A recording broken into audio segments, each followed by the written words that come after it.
Good morning everyone.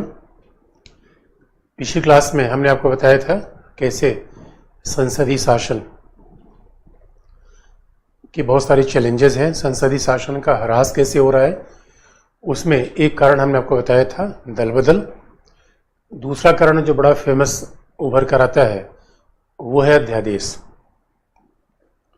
तो दोस्तों, संसदीय शासन में जो दूसरा चैलेंज आता है वो है अध्यादेश, ऑर्डिनेंसेस।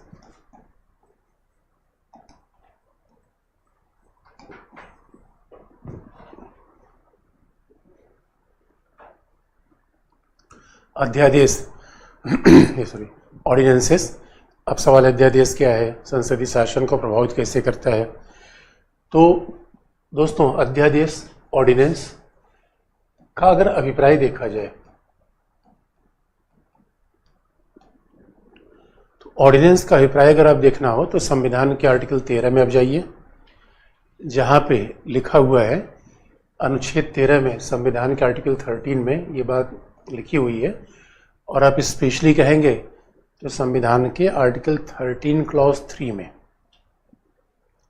अनुच्छेद 13 के खंड 3 में ये लिखा हुआ है कि विधि और अध्यादेश एक दूसरे के पर्याय है।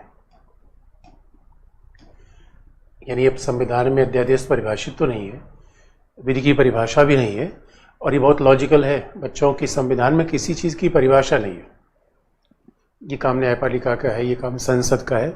संविधान तो एक सूक्ष्म सूत्र देता है कि भाई ये प्रावधान है। अब अनुच्छेद 13 के खंड 3 को देखने पर लगता है कि विधि और अध्यादेश एक जैसे हैं।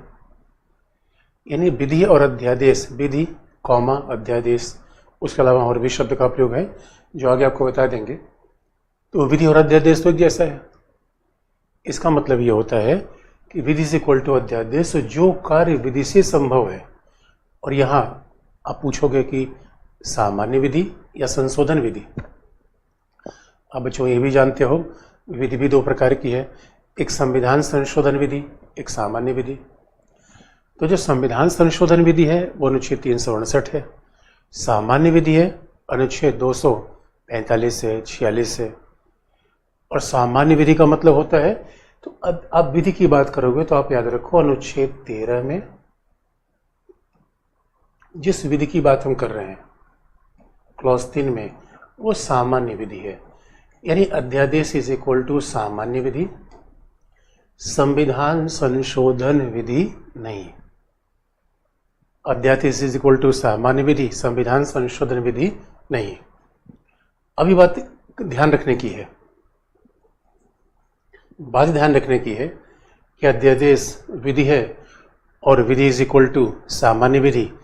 तो जो इंटरेस्टिंग पार्ट ये ध्यान रखने का कि जो काम विधि से हो सकते हैं वो सारे कार्य अध्यादेश से संभव है। जो काम हम सामान्य विधि से कर सकते हैं वो अध्यादेश से संभव है। इसलिए सामान्य विधि से कौन से कार्य हो सकते हैं, तो आप जानते हो कि सामान्य विधि का मतलब है कि कोई भी विधि का निर्माण हो सकता है। या आप ऐसे कहो सामान्य विधि से क्या नहीं हो सकता, बजट पारित नहीं हो सकता और संविधान संशोधन नहीं हो सकता। इसलिए अध्यादेश से भी न तो बजट पारित होगा न संविधान संशोधन होगा, ये बात स्पष्ट है। तो जो कार्य सामान्य विधि से हो सकता है वो अध्यादेश से हो जाएगा, जो कार्य सामान्य विधि से नहीं हो सकता वो अध्यादेश से नहीं होगा। इसलिए बच्चों, अध्यादेश इज इक्वल टू क्या है, सामान्य विधि। तो अध्यादेश से क्या संभव नहीं है, संविधान में संशोधन संभव नहीं है। अध्यादेश से क्या संभव नहीं है, बजट का निर्माण संभव नहीं है, क्योंकि सामान्य विधि से ये नहीं हो सकता। तो अध्यादेश से क्या संभव नहीं है, न तो बजट का निर्माण होगा, बजट पारित नहीं होगा,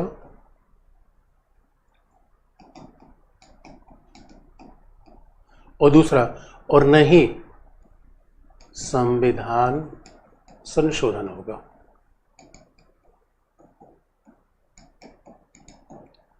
नहीं संविधान संशोधन होगा, पहली बात। अब जरा देखें कि अध्यादेश कौन जारी करेगा, इसमें क्या प्रावधान है, क्या उसकी मूल बातें हैं। अब अगर देखा जाए अध्यादेश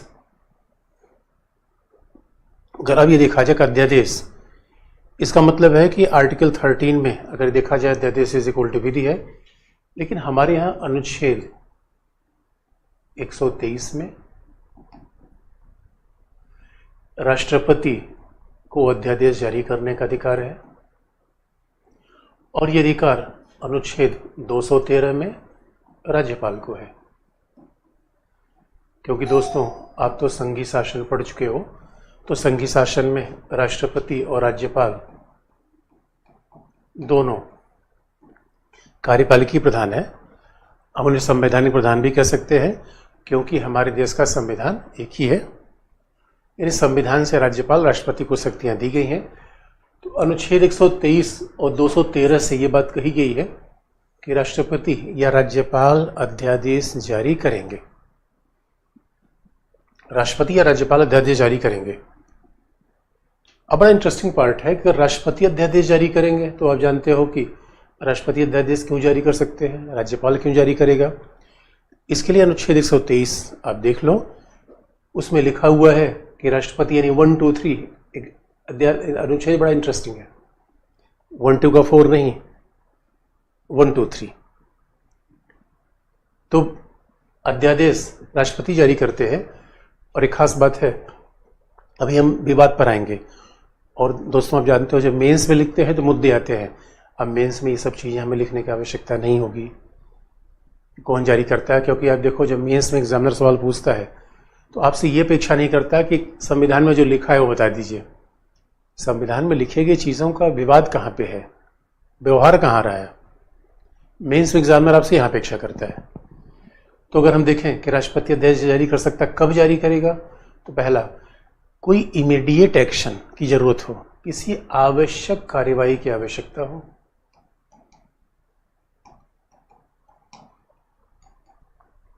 किसी आवश्यक कार्य की आवश्यकता हो, इमीडिएट एक्शन की जरूरत हो। अब आप जानते हो कि इमीडिएट एक्शन क्यों जरूरत होगा। अब इस बात को आप थोड़ा पीछे जाके देखिए, इमीडिएट एक्शन की आवश्यकता क्यों पड़ती है। अगर अध्यादेश इज इक्वल टू लॉ है तो आप जानते हो हमारे विधि के निर्माण में लंबा प्रोसेस है। दोस्तों एक बात खास बात है, लोकतंत्र में हर काम बड़े तसल्ली बख्श रूप में होता है, हौले हौले होता है। लोकतंत्र की रफ्तार बिल्कुल बैलगाड़ी जैसे चलती है। अब आप देखो कि विधि का निर्माण कैसे होगा, पहला वाचन, दूसरा वाचन, तीसरा वाचन, तो बड़ा समय लगता है। फिर उसके बावजूद आप कहोगे विधि को संसदीय समितियों को दिया जाए, यानी बाकायदा चर्चा होगी, विपक्ष उसमें आएगा। तो कई बार ऐसा संभव है कि विधि का निर्माण करते समय हमारे पास इतनी आवश्यकता न हो। मैं पहला वाचन, दूसरा वाचन, तीसरा वाचन, इसका मतलब है कि हमें इमीडिएट एक्शन की आवश्यकता है। कि मान लो कि कई बार ऐसा होता है कोई हम निर्णय ले रहे हैं, मान लो घर में किसी का, घर में कोई बीमार हो गया। अब घर में बीमार हो गया तो तत्काल उस व्यक्ति को हॉस्पिटल एडमिट कराया जाए या पहला वाचन, दूसरा वाचन, तीसरा वाचन लाया जाए। अब उसमें क्या हुआ कि घर के सारे सदस्य आ गए। अब घर के सारे सदस्यों ने विचार विमर्श करना शुरू किया कि भैया कि ऐसा है कि किसी व्यक्ति ने कहा कि इनको यहाँ एडमिट कराओ, दूसरे ने कहा वहाँ एडमिट कराओ, तीसरे ने कहा वहाँ एडमिट कराओ। तब तक जो व्यक्ति बीमार था वो चल निकला। इसलिए अध्यादेश की आवश्यकता पड़ती तब कब है कि जब आवश्यक, मतलब तत्काल परिस्थिति की आवश्यकता है। वहां पर विचार विमर्श नहीं कर सकते, कोई बीमार है तुरंत उसको एडमिट करो। जैसे कि अब आप देखोगे कोविड के समय आवश्यक परिस्थिति थी, उस समय अध्यादेश जारी करना था। क्यों? आप कहोगे सर ये आवश्यक परिस्थिति पर्याप्त है। नहीं, तो आवश्यक परिस्थिति के साथ दो चीजें और भी होनी चाहिए। दोनों सदन सत्र में ना हो,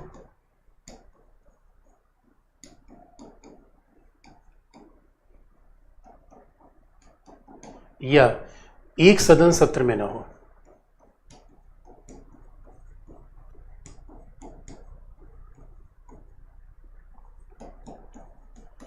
अगर दोनों सदन सत्र में ना हो या एक सदन सत्र में ना हो, क्योंकि आप याद रखो अगर एक भी सदन सत्र में होगा, लोकसभा या राज्यसभा एक भी सदन सत्र में होगा तो विधि का निर्माण नहीं हो सकता, और दोनों सदन सत्र में ना हो तो विधि के निर्माण का सवाल ही पैदा नहीं होता। इसका मतलब है जब संसद की कार्यवाही चल रही है तब अध्यादेश जारी नहीं हो सकता। लेकिन संसद कार्यवाही नहीं है तो अध्यादेश जारी हो सकता है, दोनों सदन सत्र में न हो या एक सदन सत्र में न हो तो अध्यादेश जारी हो सकता है। तो ये तीनों कंडीशन होनी चाहिए, आवश्यक परिस्थिति हो, और लिखा गया इफ प्रेसिडेंट सेटिस्फाई, यदि राष्ट्रपति को संतुष्ट हो जाए, यानी संतुष्ट राष्ट्रपति की चाहिए। अब आप जानते हो दोस्तों, हम आगे चल के बताएंगे राष्ट्रपति में, यहाँ राष्ट्रपति की संतुष्टि का मतलब है मंत्रिपरिषद की संतुष्टि, यहाँ राष्ट्रपति की संतुष्टि का मतलब है बाकायदा प्रधानमंत्री की संतुष्टि। तो व्यवहारिक मतलब यही है, लेकिन आप याद रखो संविधान में प्रधानमंत्री मंत्रिपरिषद 123 में इसका बिल्कुल उल्लेख नहीं है, केवल लिखा है प्रेसिडेंट सेटिस्फाई, राष्ट्रपति को ठीक लगता है तो कि ऐसी आवश्यक परिस्थिति कब उत्पन्न होगी राष्ट्रपति तय करेगा। लेकिन ये बात निश्चित है, यानी राष्ट्रपति तय कैसे करेगा, ये प्रेसिडेंट सेटिस्फाई। देखिए दोस्तों, सेटिस्फैक्शन बड़ा सब्जेक्टिव होता है, सेटिस्फैक्शन को आप मेजर नहीं कर सकते। जैसे कि आप पार्टी में गए, कई लोग 20 रसगुल्ले खाते हैं, उसके बाद उनसे पूछो क्या है, कहा थोड़ा नमक थोड़ा ज़्यादा था, ये सेटिस्फाइड नहीं, पूरा जम के खाया भी सेटिस्फाई नहीं है। तो सेटिस्फाई शब्द अपने आप में सब्जेक्टिव है, लेकिन जहाँ तक आवश्यकता है कि दोनों सदन सत्र में न हो या एक सदन, ये तो ऑब्जेक्टिव कंडीशन है। ये तीनों मिलेगी तो अध्यादेश जारी किया जाएगा, ऐसा अनुच्छेद 123 में लिखा गया है। ठीक यही बात राज्यों के लिए है कि आवश्यक इमीडिएट एक्शन की आवश्यकता हो, किसी तात्कालिक, बल्कि आवश्यक कार्य के बजाय ये लिख दिए तात्कालिक कार्य की आवश्यकता हो, तत्काल, इमीडिएट एक्शन। जैसे कई बार आप देखोगे कि ट्रेन में हमें तत्काल टिकट कब चाहिए होता है, जब कहीं बहुत जरूरी जाना हो। उसके लिए तो हम रिजर्वेशन में नहीं जा सकते, भाई वेटिंग लिस्ट हो जाएगा, कहीं मिले कंफर्म टिकट, ना मिले कंफर्म टिकट, तो इमीडिएट एक्शन की आवश्यकता हो। फिर यहाँ भी वही कंडीशन है कि दोनों सदन सत्र में ना हो या एक सदन सत्र में ना हो।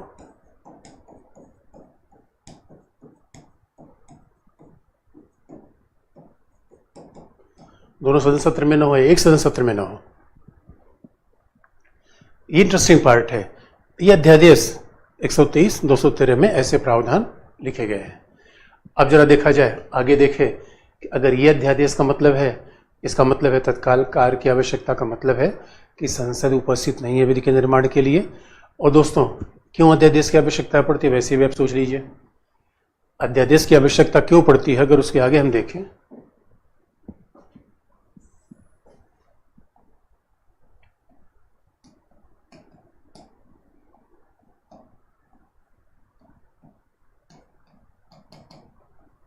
अध्यादेश की आवश्यकता क्यों पड़ती है, तो आप देखोगे क्यों, क्योंकि संसद की 3 सत्र हैं लोकसभा नियमों के हिसाब से। फिर रिपीट कर दें, संविधान में केवल लिखा गया है कि संसद के 2 सत्रों के बीच का अंतराल 6 महीने से कम का होना चाहिए। 3 सत्र की बात लोकसभा नियमों में लिखी गई है। तो संसद का पहला सत्र होता है बजट सत्र, दूसरा मानसून, तीसरा शीतकालीन, और राष्ट्रपति चाहे तो कोई और भी सत्र बुला सकता है। अब आप देखोगे इन तीनों सत्रों के समय को मिला दिया जाए तो लगभग साल में 100 दिन का सत्र चलता है संसद में।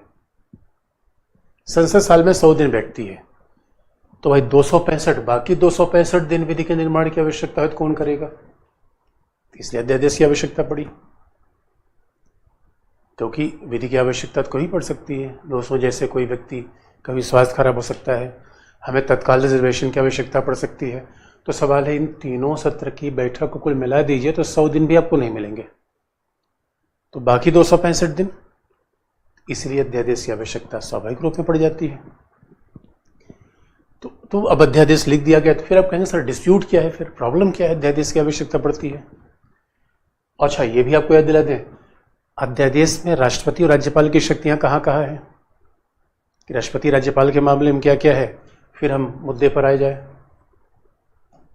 तो आप जानते हो दोस्तों, राष्ट्रपति अध्यादेश कहाँ जारी करेगा, संघ सूची के विषय पर 7वीं अनुसूची में।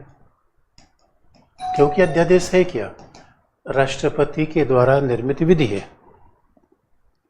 अब दोस्तों अगर आपने पॉलिटी पढ़ी है तो इस बार आपको थोड़ा चौंकना चाहिए। राष्ट्रपति के द्वारा निर्मित विधि, यानी विधि के निर्माण काम तो विधायिका का है, राष्ट्रपति जो कार्यपालिका है। तो दोस्तों शब्दों पर बड़ा ध्यान, राष्ट्रपति के द्वारा निर्मित विधि, सेपरेशन ऑफ पावर अगर देखा जाए तो राष्ट्रपति हमारे यहाँ विधि का निर्माण कर ही नहीं सकता। भाई हमारे तो विधि का निर्माण विधायिका करेगी। तो ये बड़ी इंटरेस्टिंग बात है कि राष्ट्रपति संघ सूची के विषय पर या समवर्ती सूची के विषय पर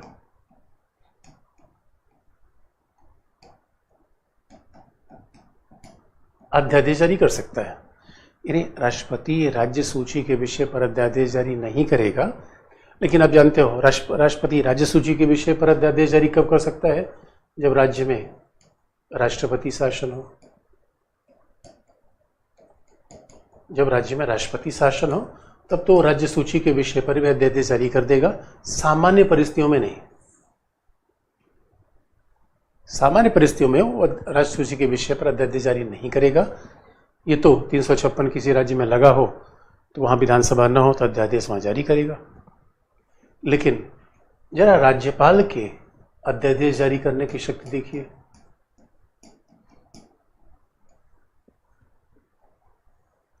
राज्यपाल राज्य सूची के विषय पर अध्यादेश जारी करेगा और समवर्ती सूची पर भी राज्यपाल जारी कर सकता है। लेकिन अगर समवर्ती सूची पर राष्ट्रपति राज्यपाल दोनों जारी कर रहे हैं तो प्राथमिकता किसकी होगी? राष्ट्रपति की। तो राज्यपाल के अध्यादेश जारी करने की शक्ति थोड़ा राष्ट्रपति के अधीन हो जाती है। राज्यपाल के अध्यादेश जारी करने की शक्ति राष्ट्रपति से कम है। क्यों? कि वह अनुच्छेद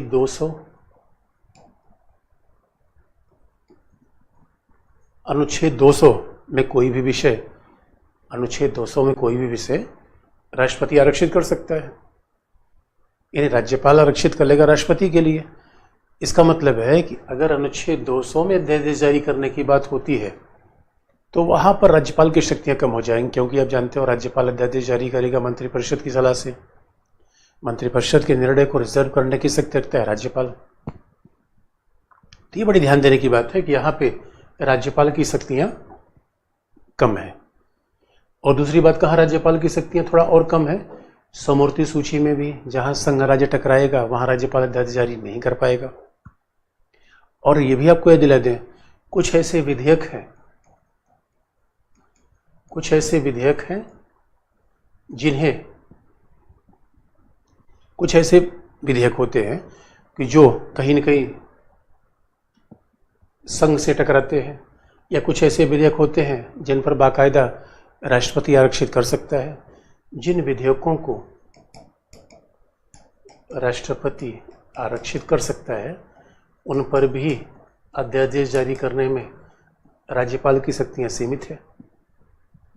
तो राज्यपाल की शक्ति अध्यादेश जारी करने में सीमित है, फिर भी राज्यपाल भी अध्यादेश जारी करता है, राष्ट्रपति भी अध्यादेश जारी करता है। अब सवाल है कि अगर ये राष्ट्रपति को विधायी शक्ति दे दी गई तो क्यों दी गई? अब मुद्दे की बात आ जाए। अब थोड़ा सा मेंस वाले पार्ट पर चले। आखिर मुद्दा क्या है? संसदीय शासन कैसे जुड़ता है? क्योंकि अभी तक संसदीय शासन का मामला आया नहीं। अब देखो दोस्तों कहाँ पे प्रॉब्लम है। प्रॉब्लम कहाँ पे है? अध्यादेश और संसदीय शासन। देखिए दोस्तों, एक जगह तो हमने आपको बता दिया कि अध्यादेश इज इक्वल टू विधि है, लेकिन हकीकत की बात यह है कि विधि और अध्यादेश के निर्माण में फर्क है। एक बात तो हमने बता दिया कि यहाँ कन्फ्यूजन नहीं होना चाहिए। अनुच्छेद 13 देखोगे तब तो अध्यादेश और विधि एक जैसे लगेंगे, लेकिन जैसे उसके आगे बढ़ोगे तो ऐसा नहीं है, क्योंकि हम अनुच्छेद 13 हमारे पास नहीं है। इसलिए विधि के निर्माण, यानी विधि का मतलब आप जानते हो सामान्य विधि, विधि निर्माण और अध्यादेश निर्माण में टेक्निकल फर्क है। तो ये कह देना कि नहीं अध्यादेश और विधि तो एक ही जैसे हैं, दोस्तों ये बात पूरी तौर पे सही नहीं है, आंशिक रूप में ही सही है, ये एक पक्षी है। हम ये कहते हैं कि नहीं अध्यादेश और विधि तो एक ही जैसे हैं, तो भाई अनुच्छेद 13 के हिसाब से तो हो सकते हैं। क्योंकि दोस्तों हकीकत की बात है कि एम्बुलेंस से भी हम बैठ के कहीं जा सकते हैं, कार से भी कहीं बैठ के जा सकते हैं। इसका मतलब ये बताना ambulance is equal to car तो नई नई एम्बुलेंस का प्रयोग तो हम आवश्यक परिस्थिति में ही करते हैं। अब किसी बच्चे से पूछा जाए कि भाई शादी में जा रहे हो तो एम्बुलेंस से बैठ के आए हो, कहेगा यार क्या बात कर रहे हो, शादी में जा रहे हो एम्बुलेंस से बैठ के क्यों आऊँगा। तो दोस्तों कई बार वाहन तो भी है, वाहन तो भी है। इसलिए ये गलतफहमी नहीं होना चाहिए कि अध्यादेश विधि है, फिर तो भाई सीधी सी बात है, अगर विधि बनाने की शक्ति राष्ट्रपति संसद को दोनों है तो दोनों समानांतर से बनाए। इसे वो ध्यान सुनने की सब बात है कि अध्यादेश विधि के निर्माण की समानांतर शक्ति नहीं है। अध्यादेश विधि के निर्माण का कोई विकल्प नहीं है कि आप ये नहीं तो वो बना लोगे। कैसे? अब आप देखो, जब देखो विधि का निर्माण होता है दोस्तों तो उसमें संसद में 3 वाचन होते हैं, पहला वाचन, दूसरा वाचन, तीसरा वाचन। अब संसद में 3 वाचन होता है, इसका मतलब है विपक्ष को विधेयक में खामी दिखाने का मौका मिलता है।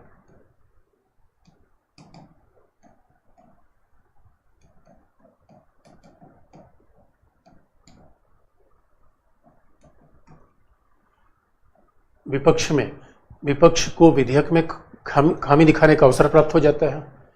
इसका मतलब है बाकायदे विपक्ष को अवसर मिलता है, जिसके द्वारा विपक्ष क्या करेगा, उस मुद्दे को जोर शोर से उठाएगा। विपक्ष क्या करेगा, विधेयक की खामी दिखाएगा, मीडिया उस बात को उठाएगी। इसका मतलब है कि बाकायदा विधि के निर्माण में विपक्ष आम जनता तक की भागीदारी हो जाती है, क्योंकि आम जनता से भी तो राय मांगी जाती है, पक्ष विपक्ष। और आप याद रखो दोस्तों, कोई भी व्यक्ति परफेक्ट नहीं होता। एक लोकतंत्र में देखो बेसिक बात हमें याद रखनी है, वादे वादे जायते तत्वबोध, मुंडे मुंडे मतिर भिन्ना। अब सवाल है, जो सत्ताधारी दल कह रहा है वो भी आंशिक रूप में सच है, विपक्षी दल कहेगा वो भी आंशिक रूप में सच है। इसलिए विधि के निर्माण में सबको अपनी बात कहने का हक होना चाहिए, तब उसकी खामियां सामने आ पाएंगी। इसे कई बार कहा भी जाता है कि जितनी राय ली जाए, even 10 minds can think better than 1 mind. 10 लोग ज्यादा अच्छे तरीके से सोच सकते हैं बजाय के तरीके पर, अलग अलग डायमेंशन देखेंगे। इस वजह से अब देखो, जबकि अध्यादेश में क्या होता है और विधि के निर्माण में क्या है, जब तीनों सदन पारित करते हैं तो लास्ट में क्या करता है, राष्ट्रपति हस्ताक्षर करता है। राष्ट्रपति को हमें देखना भी अभी बाकी है, राष्ट्रपति साइन कर देगा। इसका मतलब है कि भाई अध्यादेश तो विधि के निर्माण का काम है, विधायक का काम है। जबकि होता क्या है, अध्यादेश कैसे जारी होगा, राष्ट्रपति के द्वारा। राष्ट्रपति किसकी सलाह पर अध्यादेश जारी करेगा, स्वाभाविक रूप में मंत्रिपरिषद। मंत्रिपरिषद का मतलब है कार्यपालिका। तो अध्यादेश के निर्माण में संसद की भूमिका ही नहीं, विपक्षी भूमिका। अध्यादेश के निर्माण में न तो संसद की कोई भूमिका हुई,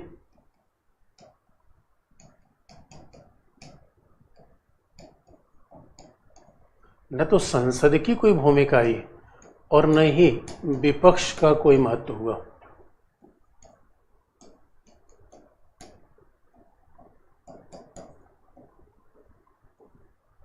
खास बात ध्यान देने की है, अध्यादेश के निर्माण में ये बड़ी इंटरेस्टिंग बात है कि सवाल है कि संसद की भूमिका ही नहीं आई, संसद की भूमिका नहीं आई, विपक्षी दल की भूमिका नहीं आई।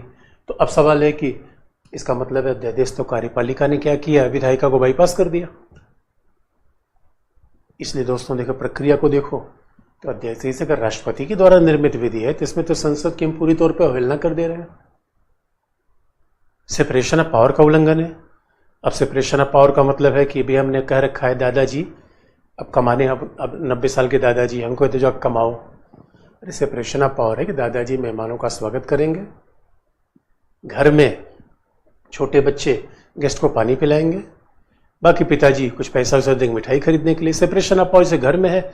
अब यार आपने कार्यपालिका को पॉलिसी बनाने का अधिकार दे दिया, विधि के भी निर्माण का अधिकार दे दिया, संसद फिर कार्यपालिका पर निगरानी कहाँ रखेगी। अरे विधि का निर्माण कैसा काम है जिसके द्वारा संसद कार्यपालिका पर नकेल बनाकर रखती है, कंट्रोल करती है, और आपने संसद से वो भी छीन लिया। फिर तो मंत्रिपरिषद कार्यपालिका जब भी चाहेंगे किसी विधि का निर्माण कर देंगे। और कहा भी जाता है कृषि विधेयक के मामले पर भाई विपक्ष यही तो आरोप लगा रहा था, इसलिए कई बार तो विपक्ष का आरोप यहाँ तक होता है कि भाई विधेयक को संसदीय समिति के सामने सौंपा जाए, बारीकी से विचार किया जाए, और जब राष्ट्रपति ने अध्यादेश जारी कर दिया फिर तो मामला ही खत्म हो गया। तब आप फिर आपका सवाल ये होगा कि जब इतनी समस्या थी तो संविधान निर्माताओं को नहीं पता था ये बात। तो दोस्तों, मामला अध्यादेश जारी करने में नहीं है, मामला उसके दुरुपयोग में है। इसका मतलब एक बात तो हम संविधान में समझ जाते हैं कि हम संविधान निर्माताओं को गलती नहीं दिखाएंगे उत्तर लिखते समय, बताते समय। और हकीकत की बात है भाई, संविधान निर्माताओं ने हर विकल्प दे रखा था। अब उन्होंने कह रखा है कि भैया बीमार हो जाओ तो एम्बुलेंस से चले जाना। अब लेकिन पता चला कि हम एम्बुलेंस से ही लगातार घूमने लगे। अच्छा, अब कोई व्यक्ति कहे कि भैया हॉस्पिटल में किसी का इमरजेंसी में ऑपरेशन हो रहा है, आप पूछे कितने घंटे हुआ, कहते नहीं बस 2-3 साल से ऑपरेशन हो रहा है। वो कहेगा कैसी बात करते हो यार। इसका मतलब अध्यादेश एक शॉर्ट टर्म उपाय है। तो संविधान निर्माताओं ने क्यों रखा, तो मामला संविधान निर्माताओं ने क्यों रखा, और मामला कैसे होता है, क्योंकि हमेशा आप याद रखिए हमारे यहाँ समस्या संविधान में नहीं है, संविधान के दुरुपयोग में है। और जहां भी संविधान का दुरुपयोग होगा वहां संविधान की नैतिकता का उल्लंघन होगा। ये बात बड़ी ध्यान रखने की है। वहां संविधान की नैतिकता का उल्लंघन हो जाएगा। इसका मतलब है संवैधानिक नैतिकता में संविधान की भावना तो देखिए यार।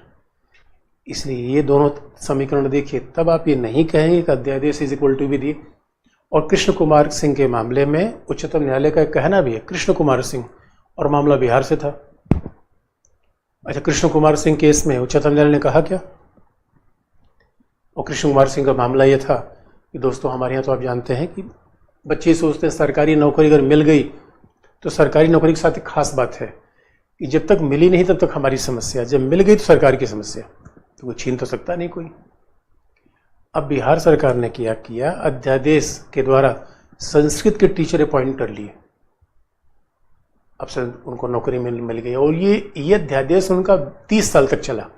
आप कहेंगे सर 30 साल तक, यही अपने आप में हैरानी की बात है। क्योंकि अगर अनुच्छेद 123 में देखेंगे तो अध्यादेश की अवधि कितनी हो सकती है, अनुच्छेद 23 के हिसाब से अध्यादेश की अवधि केवल 6 सप्ताह तक होगी, केवल 6 सप्ताह। यानी अध्यादेश थोड़े समय के लाया जाता है। आप याद रखो, सामान्य विधि जो बनती है तो उसकी कोई अवधि नहीं होती कि 1 महीने, 2 महीने, 4 महीने, साल, 2 साल, 6 साल। अरे विधियां 100 साल चलती है। अध्यादेश जारी कर 6 सप्ताह का मतलब है अध्यादेश जैसे ही जारी होगा उसके बाद जैसे ही संसद का सत्र आएगा, 6 सप्ताह के बाद अगर दोनों सदन ये अनुमोदन नहीं करते, यानी अनुमोदन का मतलब है दोनों सदन मिलकर ये नहीं कह देते कि अध्यादेश विधि हो गई, अध्यादेश समाप्त। आप कहोगे सर 6 सप्ताह के पहले भी, हाँ, राष्ट्रपति जब चाहे तब वापस ले सकता है। लेकिन लोकसभा, अब मान लो आप कहोगे सर ये बताओ, लोकसभा की बैठक हुई 15 मार्च से, राज्यसभा की बैठक हुई 20 मार्च से, यानी अध्यादेश जारी हो गया है। अध्यादेश तो मान लो कि अध्यादेश जारी हो गया जनवरी में, और जनवरी के बाद लोकसभा की बैठक 15 मार्च को हुई, राज्यसभा की बैठक 20 मार्च को हुई। तो आप कहोगे सर ये बताओ 6 सप्ताह किस डेट से, 15 मार्च से 20 मार्च से, यानी जो सदन पहले सत्र में आए उससे या जो सदन बाद में सत्र में आए उससे? उत्तर होगा 20 मार्च से। तो 6 सप्ताह उससे गिना जाएगा जब दूसरा सत्र सदन में आया हो। और भाई सीधी सी बात है, अगर एक ही डेट पे दोनों सदन सत्र में आ रहे हैं फिर तो 6 सप्ताह उसी डेट से। तो अब बिहार के मामले को देखो, कृष्ण कुमार सिंह के मामले को फिर आपको याद दिला दे, यानी वो अध्यादेश 30 साल तक चला। इसी में पूरी कहानी स्पष्ट हो जाती है। आप कौन चौंक गए होंगे कि सर ये बताओ अध्यादेश तो 6 सप्ताह तक होगा। आप याद रखो, संविधान में 6 सप्ताह लिखा गया है, लेकिन व्यवहारिक रूप में यह भी संभव है, इस बात में भी आपको हम याद दिला दें, संविधान में 6 सप्ताह है, ये बात ध्यान रखने की आवश्यकता। क्यों? क्योंकि कई बार ऑब्जेक्टिव एग्जाम में, प्रारंभिक परीक्षा में जब पूछे कि अध्यादेश की अवधि संविधान में कितनी है तो 6 सप्ताह। लेकिन आप कहोगे व्यवहारिक रूप में सर ये बताओ, व्यवहारिक रूप में अध्यादेश की अधिकतम अवधि कितनी हो सकती है? तो व्यवहारिक रूप में अध्यादेश की अधिकतम अवधि 6 महीने प्लस 6 सप्ताह हो सकती है। ये व्यवहारिक रूप में है। संविधान में 6 सप्ताह लिखा गया है, व्यवहारिक रूप में 6 महीने 6 सप्ताह। आप पूछोगे ये कैसे? इसका मतलब कोई भी अध्यादेश 6 महीने 6 सप्ताह से ज़्यादा हो ही नहीं सकता। अब कोई अध्यादेश 30 साल तक चल जाता है दोस्तों, यही पूरी कहानी है। और आप पूछोगे 6 महीने 6 सप्ताह का क्यों? क्योंकि बच्चों, मान लो कि जनवरी में कोई संसद की बैठक हुई, तो संविधान में लिखा गया है 2 सत्र के बीच का अंतराल 6 महीने ज़्यादा का नहीं होना चाहिए। तो जनवरी में कोई बैठक हुई तो जुलाई में बैठक होना तय है, मैक्सिमम जो लेंथ है। तो मान लो हमने जनवरी में सदन की बैठक होने से जस्ट पहले अध्यादेश जारी कर दिया, तो जनवरी से लेकर जुलाई तक 6 महीने हो ही गया। अब जुलाई में फिर से सदन की जब बैठक हुई तो दोनों के बीच का अंतराल 6 महीने हो गया, और सदन की बैठक के भीतर 6 सप्ताह में दोनों सदन इसे अनुमोदित करेंगे, तो 6 महीने 6 सप्ताह, ये व्यवहार है। इसलिए अब देखोगे आजकल IAS में एक अलग तरीके से सवाल पूछा जाता है, भारतीय संविधान के अनुसार, फिर कहा जाएगा इंडियन पॉलिटी के हिसाब से। यानी पॉलिटी का मतलब व्यवहारिक रूप में क्या हो रहा है, आप बच्चों को बताओ। संविधान का मतलब जो लिखा गया है। तो मैं फिर बता दूं 6 महीने 6 सप्ताह कैसे हो सकती है? क्योंकि संसद के 2 सत्र के बीच का अंतराल 6 महीने ज़्यादा का नहीं होना चाहिए। तो अब कोई संसद, मान लो कि कोविड के दौरान ऐसा हुआ भी, कोविड के दौरान तो सदन की बैठक हो ही नहीं पा रही थी, लेकिन 6 महीने क्लॉज को बचाने के लिए सदन की बैठक करवानी पड़ी। नहीं तो अलग संवैधानिक संकट खड़ा होता, तो हमें संविधान में बदलाव करना पड़ता, संशोधन करना पड़ता। तो इसका मतलब 2 सदन के बीच का मैक्सिमम अंतराल 6 महीने हो सकता है। और जब सदन सत्र में आया तो उसके पहले अध्यादेश जारी हुआ, दूसरा सत्र आ रहा है 6 महीने बाद। इसका मतलब है 6 महीने से लेकर 6 सप्ताह तक वो अध्यादेश बना रहेगा। 6 सप्ताह के बाद, सदन के सत्र में आने के 6 सप्ताह के बाद, अगर वो अध्यादेश सदन के द्वारा पास नहीं होता, अनुमोदित नहीं होता, और पास अनुमोदन का सीधा मतलब है सदन फिर इसी तरीके से पहला वाचन, दूसरा वाचन, तीसरा वाचन करेगी, खत्म हो जाएगा। तो ये व्यवहारिक अंतर आपको ध्यान में रखना है कि अध्यादेश का सैद्धांतिक कार्यकाल 6 सप्ताह, व्यवहारिक कार्यकाल 6 महीने 6 सप्ताह। व्यवहारिक मतलब संविधान में लिखा नहीं गया है, होता है ऐसा। अब दूसरी बात, अब बिहार के फिर मामले पर आ जाओ। अब 30 साल तक सोचो अध्यादेश रहा, और 30 साल तक अध्यादेश रहा, लोग आराम से नौकरी कर रहे थे। अचानक बिहार सरकार ने अध्यादेश खत्म कर दिया, नौकरी गायब हो गई। अब लोग हैरत में थे कि भाई सरकारी नौकरी छीन गई। ये तो सुनना भी मतलब कोई समझ नहीं पाया, सरकारी नौकरी छीन कैसे सकती है। तो लोग पटना हाई कोर्ट में गए, उसके बाद उच्चतम न्यायालय तक लोग गए, और उन्होंने कहा कि भैया सरकार ने नौकरी हमारी कैसे छीन ली, बताओ माई लॉर्ड। तो माई लॉर्ड ने कहा था नहीं नहीं, ये विधि नहीं थी, ये तो अध्यादेश था, और अध्यादेश परमानेंट नहीं होता, जब चाहे सरकार इसे वापस कर सकती है। इसलिए टीचर्स को दोहरी फजीयत हुई, पैसा भी खर्च किया, नौकरी भी नहीं मिली। इसका मतलब है कि समस्या अध्यादेश से नहीं, समस्या अध्यादेश के दुरुपयोग से है। तो ये बात हमें स्पष्ट हो गई कि समस्या अध्यादेश से नहीं, समस्या अध्यादेश के दुरुपयोग से है। इसलिए हमारे संविधान में तो एक ही उत्तर हर जगह मिलता है दोस्तों, संविधान तो अच्छा लिखा गया है, लेकिन संविधान के पद पर बैठने वाले लोग बड़ा प्रॉब्लम करते हैं। अब देखो कैसे दुरुपयोग कर दिया हमने। देखो मोबाइल की समस्या नहीं है दोस्तों, कई बार हमारे बड़े बुजुर्ग होते हैं कहते टीवी जब से आई तब से बेकार हो गया, जब से मोबाइल आया तब से बच्चे बेकार हो गए। अरे दोस्तों, मोबाइल या टीवी का दोष है या उसको यूज़ करने वाले का दोष है, मिस यूज़ करने वाले। मोबाइल में अच्छी चीज़ें भी तो आती हैं, क्लास आपके मोबाइल से ही चल रही है। तो सवाल ये दुधारी तलवार है बच्चों, दोस्तों डिपेंड करता है कि हम इसका कैसे प्रयोग करते हैं। तो कई बार निबंध लिखने को आता है विज्ञान अच्छा है या बुरा है। अरे विज्ञान अच्छा बुरा थोड़े, तो हमारे ऊपर है।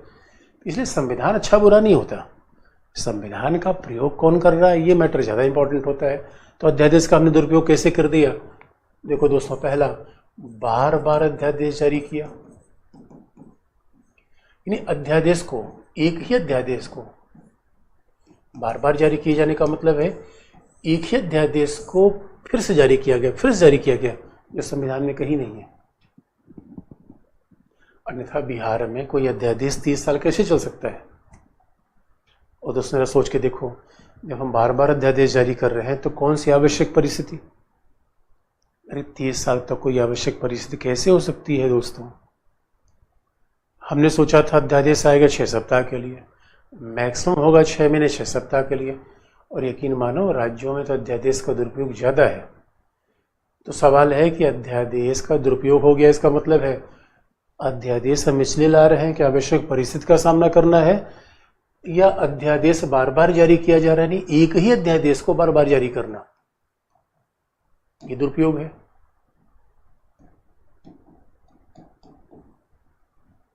ये दुरुपयोग है। और अगर सच मानो बच्चों, देखिए दुरुपयोग कैसे हम कर सकते हैं। देखो हमने पहले बता दिया, अगर हम संविधान का चाहें दोस्तों, मानव इतना विवेकशील है कि जहां चाहे वहां दुरुपयोग कर सकता है। जब हम हाथी को नियंत्रित कर सकते हैं, सोचो मानव इतना होशियार है। मानव जैसा विवेकशील प्राणी कहाँ होगा? आप कह रहे हो संविधान में दोष है। हमने ये पता कर लिया हाथी को नियंत्रित करने क्या तरीके है, उसके मस्तिष्क पर एक ऐसा बिंदु होता है जिसको नियंत्रित किया जाए। हमें ये पता चल गया घोड़े की जीभ में प्रॉब्लम, वहां नियंत्रित कर लिया। तो मानव ने कितना नियंत्रित नहीं कर लिया? ऊंट की नकेल लगा दिया। ऊंट, घोड़ा, वो हाथी के आदमी तो मानव कुछ है ही नहीं, लेकिन दिमाग का प्रयोग कर दिया दोस्तों। इसलिए सवाल ये है कि भाई तत्कालिक कार्य की आवश्यकता हो, और अब देखो अगर अध्यादेश लाना हो तो एक बड़ा सिंपल सी बात है भाई, ये है कि दोनों सदन सत्र में ना हो, एक सदन सत्र में ना हो, तो इसका तरीका मेरे पास है। कैसे? सदन की बैठक हो रही है 8 जनवरी से, तो 8 जनवरी को दोनों सत्र सदन में आ गए, दोनों सदन सत्र में आ गए, तो 8 जनवरी को तो हम अध्यादेश जारी नहीं कर सकते, तो मैंने 7 जनवरी को जारी कर दिया। मिसयूज हो गया। यानी यही तो कहा गया संविधान में कि जब दोनों सदनों की बैठक न हो तो अध्यादेश जारी कर दिया, मैंने वही कर दिया। ये मिसयूज है, ये मिसयूज है। अच्छा दूसरी बात, अब आप देखोगे हमने कहा कि दोनों सदन सत्र में नहीं हुए तो अध्यादेश जारी किया। ठीक है, सदन का सत्र शुरू हुआ 8 जनवरी से, तो अध्यादेश जारी किया 7 जनवरी को, खत्म हुआ 5 मार्च को, अध्यादेश जारी कर दिया 6 मार्च को। हमने संविधान का उल्लंघन तो नहीं किया, लेकिन दोस्तों भावना का उल्लंघन तो किया। यानी एक दिन वेट कर रहे थे सदन का सत्र खत्म हो और अध्यादेश जारी करें। इसका मतलब अध्यादेश को बार बार जारी करने का मतलब क्या है? हम अध्यादेश के माध्यम से संसद की भूमिका को खत्म करना चाहते हैं। अब दुरुपयोग का मतलब है अध्यादेश का प्रयोग तत्काल परिस्थिति का सामना करने के लिए नहीं,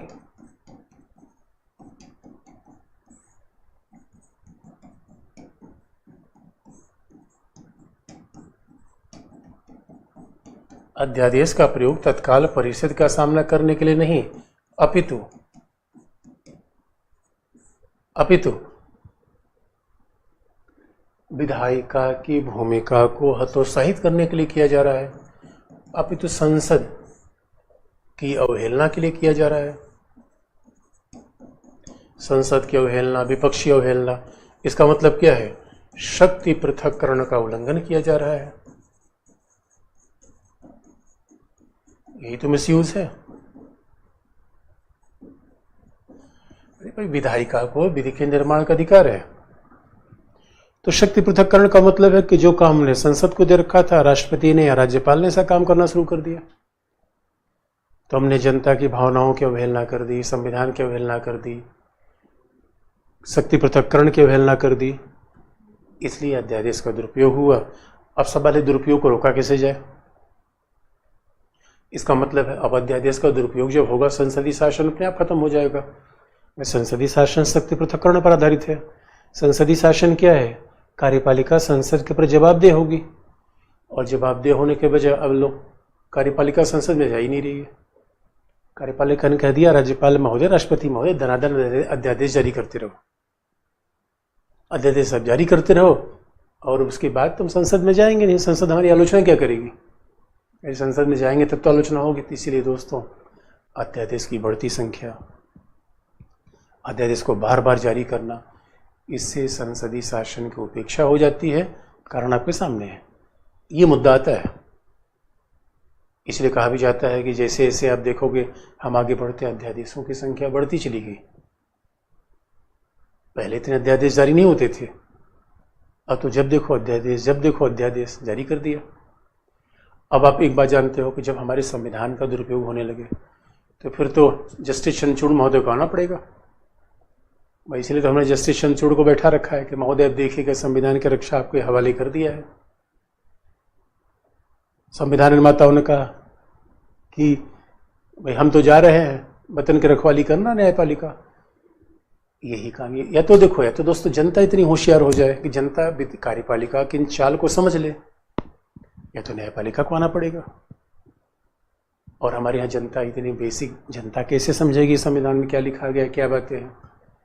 इसीलिए अब न्यायपालिका की भूमिका ही इन संविधान के दुरुपयोग को रोका कैसे जाए, इसके लिए अब न्यायपालिका आ गई। तो अब जरा देखिए न्यायपालिका ने क्या कहा।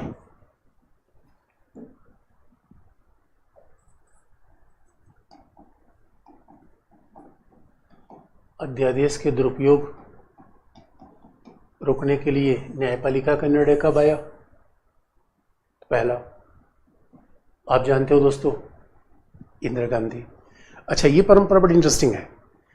इंदिरा गांधी से ही, अच्छा नेहरू जी जब तक थे तब तक लोकतंत्र काफ़ी, नेहरू जी लोकतंत्र का बड़ा सम्मान करते थे, उनका व्यक्तित्व लोकतांत्रिक था, ऐसा ज़्यादातर विद्वान मानते हैं। इंदिरा गांधी थोड़ा व्यवहारिक थी और इंदिरा गांधी ने कहा भाई साम दाम दंड भेद मिला के हमें अपने काम को, अपने शासन को बनाए रखना है। ये सिद्धांत आदर्श की बात में नहीं करती। इसलिए मामला था कि इंदिरा गांधी ने बैंकों के राष्ट्रीयकरण के लिए अध्यादेश जारी कर दिया था।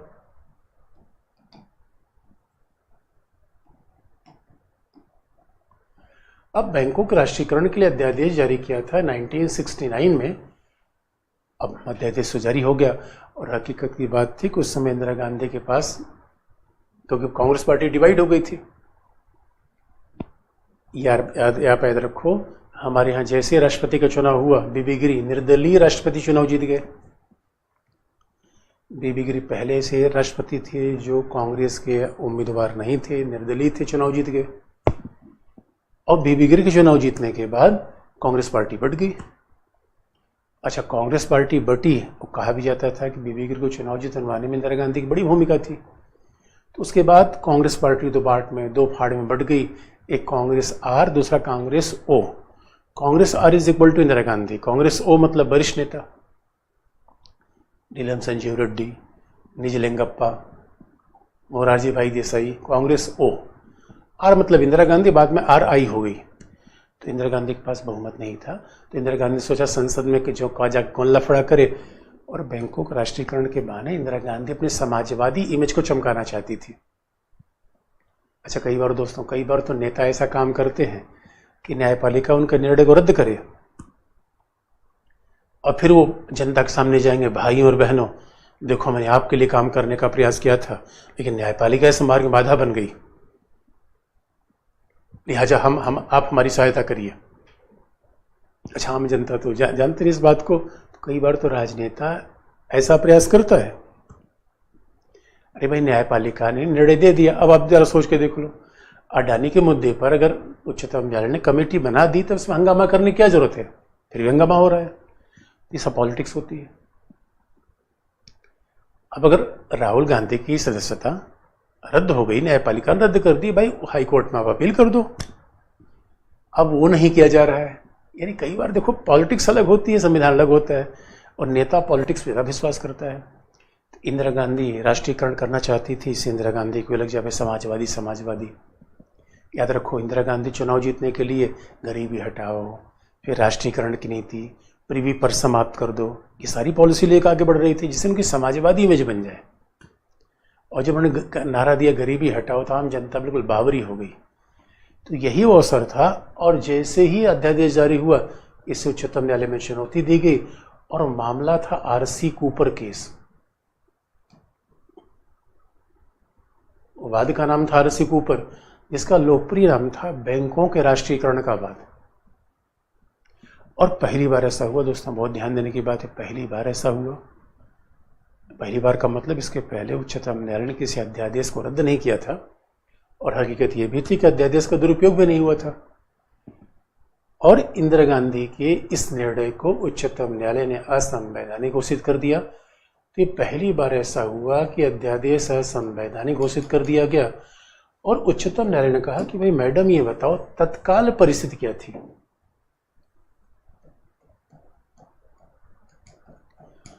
अध्यादेश को असंवैधानिक घोषित कर दिया गया और उच्चतम न्यायालय ने यही कहा। अध्यादेश क्यों असंवैधानिक घोषित किया गया?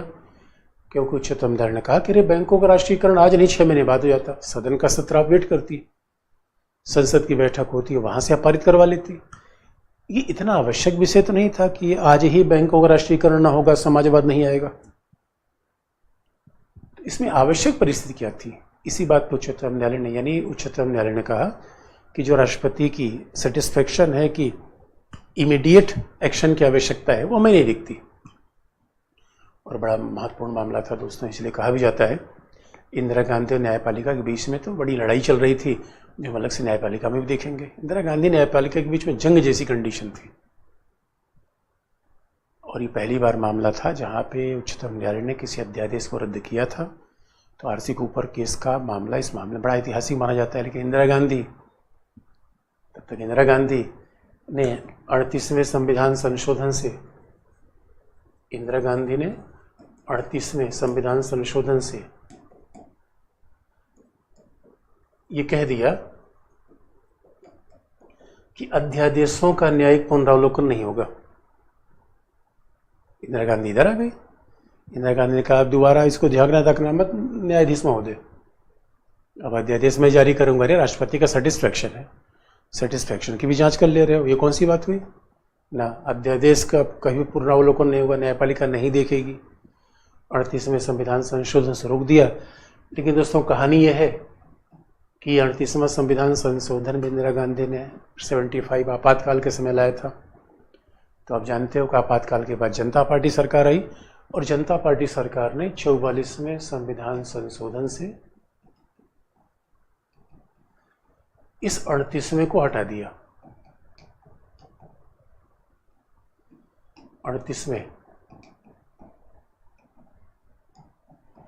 44वें संविधान संशोधन से 38वें संविधान संशोधन को समाप्त कर दिया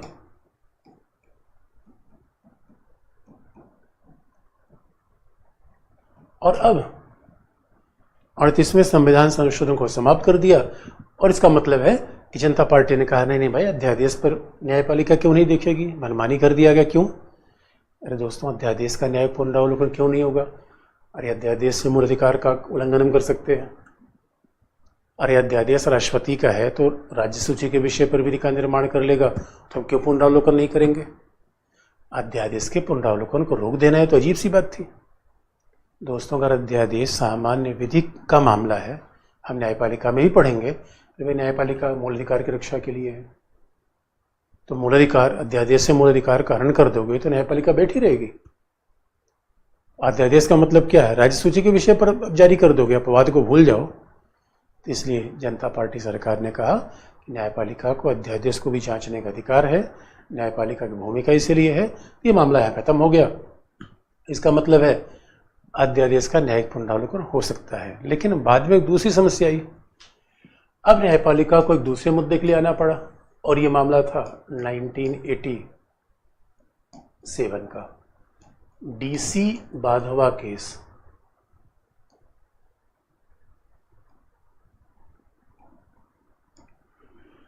अब डीसी बाधवा केस में न्यायपालिका का ध्यान एक अलग मुद्दे पर गया।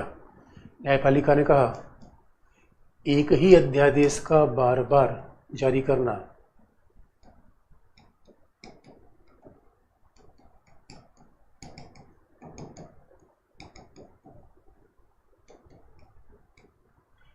बार बार जारी करना, एक ही अध्यादेश को बार बार जारी करना असंवैधानिक है। आप एक अध्यादेश को बार बार जारी नहीं कर सकते, यह संवैधानिक है। लेकिन दोस्तों हकीकत की बात है कि उच्चतम न्यायालय के इतने निर्णय के बावजूद भी अध्यादेश को बार बार हम जारी कर देते हैं। आप कहोगे सर ये कौन सी बात है, उच्चतम न्यायालय का निर्णय तो बाध्यकारी होता है। हाँ दोस्तों बाध्यकारी होता है, लेकिन आप जानते हो कई बार तो कार्यपालिका कहती है अरे भाई अध्यादेश जारी करना हमारा भी तो अधिकार 123 में। 123 में हमारा अधिकार है तो हमें आवश्यकता पड़ेगी हर बार में हम न्यायपालिका की बात क्यों मान लें। इसलिए आप देखेंगे कि उच्चतम न्यायालय ने तो स्पीकर के मामले में तमाम निर्णय दिए, स्पीकर आज भी मानने को तैयार नहीं है। आगे हम विशेषाधिकार बताएंगे, विशेषाधिकार के मामले में तमाम निर्णय उसको न्यायपालिका मानने, संसद मानने को तैयार नहीं है। तो डीसी बात में कहा गया कि अध्यादेशों को बार बार जारी करना असंवैधानिक है। और ये क्या है, इसके द्वारा ये अध्यादेश राज आप चलाना चाहते हो। आप तो अध्यादेश राज्य को आगे बढ़ा रहे हो। अरे अध्यादेश बढ़ाओ, अध्यादेश राज को मत चलाओ। यहां भी न्यायपालिका ने कह दिया। हमने आपको बताया था कृष्ण कुमार सिंह केस में यह भी न्यायपालिका ने कह दिया कि अध्यादेश और विधि अलग अलग है। अध्यादेश और विधि का समानांतर प्रयोग नहीं हो सकता। यानी अध्यादेश का प्रयोग कृष्ण कुमार सिंह वाद में, ये लगभग 2011 का मामला है। कृष्ण कुमार सिंह वाद में यह भी न्यायपालिका ने कह दिया कि अध्यादेश का प्रयोग विधि निर्माण की समानांतर शक्ति के रूप में नहीं हो सकता।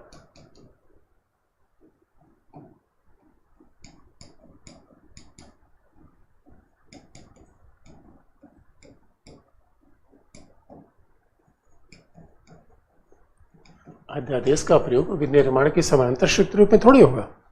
कभी कभार इसका प्रयोग कर लिया, यहां तक तो ठीक है, इसकी शक्ति का प्रयोग समानांतर रूप में नहीं होगा।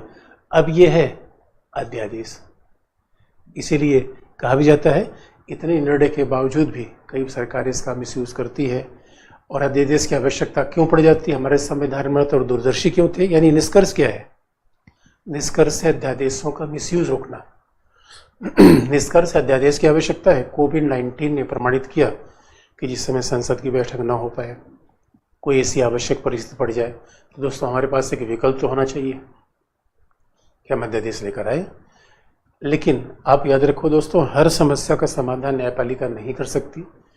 इसके लिए तो कम से कम हमारे यहाँ लोकतंत्र में कुछ परंपराओं का डेवलपमेंट होना चाहिए। अब देखो, ब्रिटेन में संविधान लिखा ही नहीं गया है। ब्रिटेन में संविधान लिखा नहीं गया है, इसके बावजूद शासन कितनी अच्छी तरीके से चलता है। तो हमारे यहाँ हर चीज़ लिखे जाने पे भी समस्या होती है। तो समस्या संविधान में है या संविधान के दुरुपयोग करने वालों में है। यही अध्यादेश का निष्कर्ष, ये अध्यादेश का निष्कर्ष है। तो इसलिए कहा जाता है कि संसदीय शासन में अध्यादेशों की बढ़ती संख्या बार बार जारी करना संविधान की भावना के प्रतिकूल है। अच्छा, ये भी बच्चों को बता दें, कल से आप क्लास 11:30 बजे से रहेगी, 11:30 से 12:30। तो ये 11:30 से 12:30 क्लास का टाइम वही रहेगा। और धीरे धीरे हम कोशिश करेंगे क्लास थोड़ा टाइम बढ़ा भी देंगे। तो और हमने फिर कहा कि आपकी सारी समस्याओं में, सारी जितनी आपकी क्वेरीज दी आपके दिमाग में है, तो ध्यान से सुन लेना। लास्ट क्लास में जरूर देखेंगे, क्योंकि अब देखो जैसे जैसे हम आगे बढ़ते जाएंगे बड़ी सारी आपकी, क्योंकि सारी चीज़ें रिपीट करती हैं। अभी जो हम बता रहे हो सकता है न्यायपालिका में फिर कुछ और बात बताएं इसी को, तो कई चीज़ आपके दिमाग से फिर उत्तर अपने आप मिल जाएगा। अब अगला, अब दोस्तों एक हमारे यहाँ और है जो संसद की शक्ति को कम करता है। जो संसद की शक्ति पे एक और समस्या आती है, वो है प्रदत्त विधायन की। तो हम अगले इस ऊपर जाए।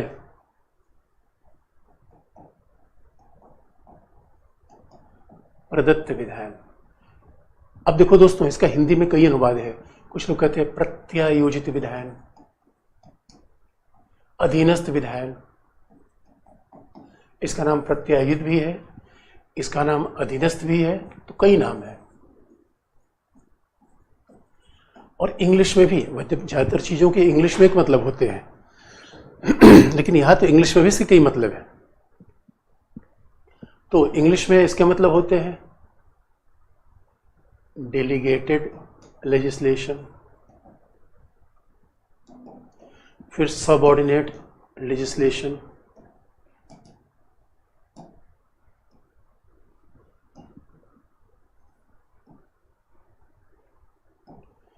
यानी प्रत्यायोजित विधायन, प्रदत्त विधायन, या तो आप कह लो डेलीगेटेड लेजिस्लेशन, सबऑर्डिनेट लेजिस्लेशन, प्रत्यायोजित, प्रदत्त, अधीनस्थ विधायन। इसका मतलब है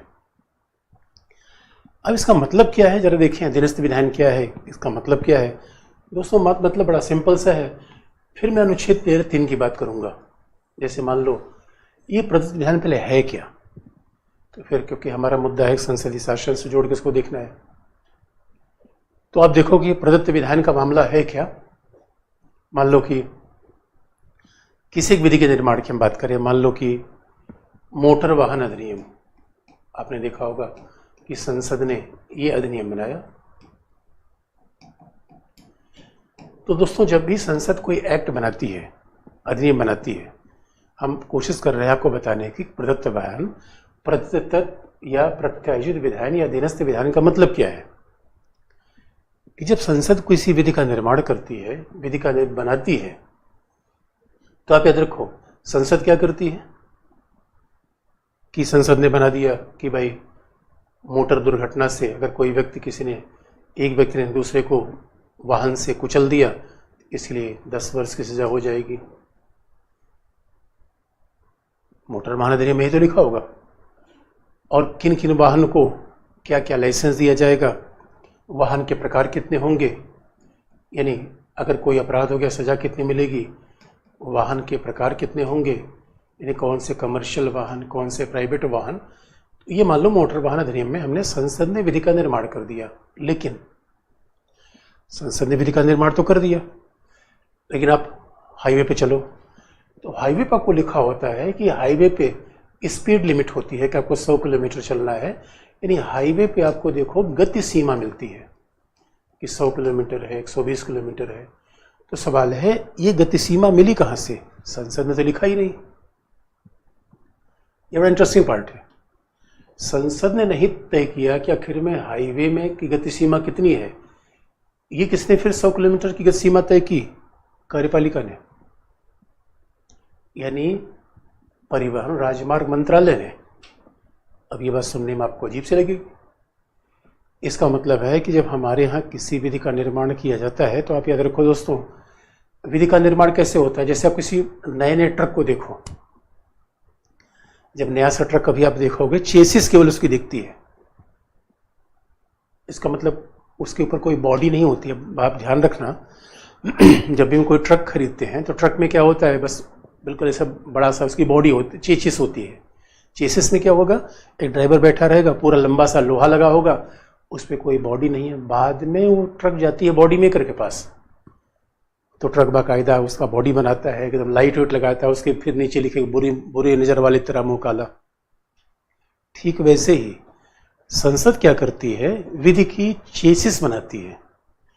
जैसे हमारे शरीर में स्केलेटन है और बाकी, अब इसमें चालान कैसे होगा, गति सीमा कितनी होगी,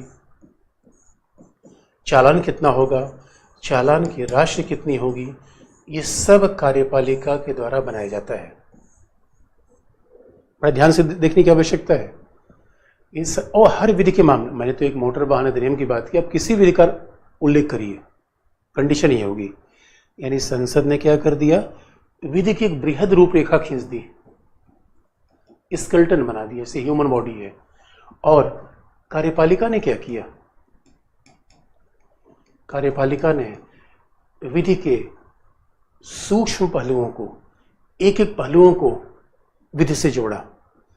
इसी को हम कहते हैं प्रदत्त विधान। यानी कार्यपालिका को क्या शक्ति है, विधायिका ने रूपरेखा बना दी, तो संसद ने क्या कर दिया, विधि का स्केलेटन बना दिया, विधि का चेसिस बना दिया, रूपरेखा बना दिया। अब कार्यपालिका ने क्या किया कि भैया ये कह दिया, कार्यपालिका ने क्या कर दिया कि देखो क्या बना दिया, नियम बना दिया, रूल बना दिया। क्या बना दिया, उपनियम बना दिया। क्या बना दिया, यानी रूल्स बना दिया, बाई लॉज बना दिया। जो नियम होते हैं, उपनियम होते हैं, बाई लॉज होते हैं, या उसके बाद फिर इसको नोटिफिकेशन कर दिया गया, सरकारी राजपत्र में जारी कर दिया गया, इसी को कहते हैं अधीनस्थ विधान। एक शब्द में कहा जाए, कार्यपालिका के द्वारा निर्मित विधि को ही कहा जाता है अधीनस्थ विधान। अधीनस्थ विधान क्या है, जिसमें नियम, उपनियम, नोटिफिकेशन आता है। अब दोस्तों याद रखना, अधीनस्थ विधान ठीक वैसा है समोसे के साथ चटनी, केवल चटनी आप नहीं खाते, विधि बनेगी तभी अधीनस्थ विधान आएगी, बात याद रखना। केवल अधीनस्थ विधान कभी हो ही नहीं सकता। कार्यपालिका क्या करती है, फिल इन द ब्लैंक्स करती है, यानी एक पेज में हमने 2-2 लाइन लिख दिया कि भैया ऐसे ऐसे कार्यक्रम चलेगा, उसके बाद फिल इन द ब्लैंक्स लोग कर लेंगे। तो जब विधि का निर्माण किया जाता है तो आप जैसे याद रखो, अगर विधि में 100 क्लॉज हैं तो कार्यपालिका कितने क्लॉज लिखती है, 20। 80 क्लॉज किसके द्वारा लिखे जाते हैं, कार्यपालिका के द्वारा। अरे संसद 20 क्लॉज लिख देगी, मोटे मोटे प्रारूप बना देगी, तो नियम, उपनियम, नोटिफिकेशन ये सब कौन जारी करता है, कार्यपालिका या मंत्रालय। अब इसी बात को हम आगे बढ़ाएंगे दोस्तों, बाकी कल। आज के लिए इतना ही, तो कल आप क्लास रहेगी 11:30 बजे।